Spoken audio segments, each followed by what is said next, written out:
Dihujani 3.100 roket Hamas, begini wajah kepanikan warga Israel.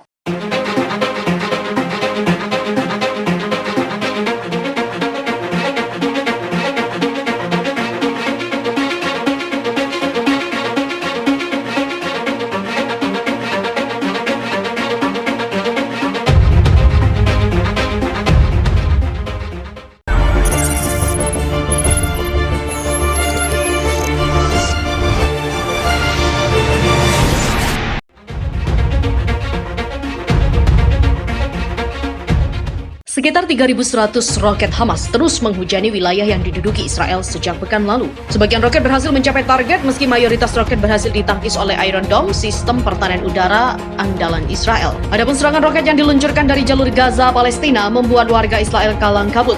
Sirine berbunyi kencang, sementara sejumlah orang berlari menyelamatkan diri dari roket-roket Hamas yang berterbangan di atas kota dan pemukiman warga Yahudi Israel. Suasana kepanikan warga negara Zionis itu terekam dalam akun Instagram resmi Israel Defense Force. Dalam akun tersebut, disebutkan bahwa roket-roket Hamas setidaknya telah merusak sejumlah fasilitas umum dan menewaskan 10 warga Israel. Pihak Israel mengklaim bahwa serangan udara yang mereka lakukan di wilayah Gaza dilakukan untuk merespon tembakan roket Hamas yang diluncurkan dari wilayah tersebut. Israel menuding Hamas telah menjadikan wilayah pemukiman warga Palestina untuk meluncurkan roket dan hal ini membuat korban jiwa dari kalangan sipil tak terelakkan. Sebelumnya, Organisasi Kerjasama Islam atau OKI mendesak agar Dewan Keamanan PBB menerbitkan resolusi terkait dengan krisis di Palestina. Salah satunya, adanya kehadiran internasional untuk melindungi warga sipil dan Masjid Al-Aqsa. Hal ini disampaikan oleh Menteri Luar Negeri Retno Marsudi dalam konferensi pers virtual setelah pertemuan terbuka Komite Eksekutif Tingkat Menteri Luar Negeri OKI pada Minggu kemarin. Dia mengatakan OKI menyerukan kepada komunitas internasional, khususnya Dewan Keamanan PBB, agar mengambil langkah konkret atas tindakan kekerasan dan pelanggaran hukum internasional. Jika Dewan Keamanan PBB gagal, sidang Majelis Umum PBB harus segera melakukan pertemuan darurat. Penyerangan oleh tentara Zionis Israel terjadi di Masjid Al-Aqsa pada saat banyak jemaah yang sedang beribadah memanfaatkan malam akhir Ramadan. Penyerangan terjadi sebagai imbas dari protes warga Palestina terhadap rencana pengusiran warga sejarah di Yerusalem Timur oleh Israel. OKI menyebut serangan tersebut sebagai aksi kolonial dan segregasi rasial Israel.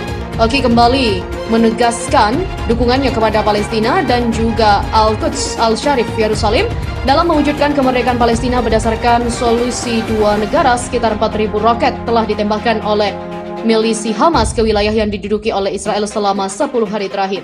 Demikian laporan pasukan keamanan Israel atau Israel Defense Force dalam siaran resminya. Aksi saling balas kemungkinan masih akan terus terjadi. Pasalnya, pihak IDF berkukuh akan melindungi wilayah Israel dari serangan roket Hamas yang sejauh ini telah menewaskan 10 orang Israel.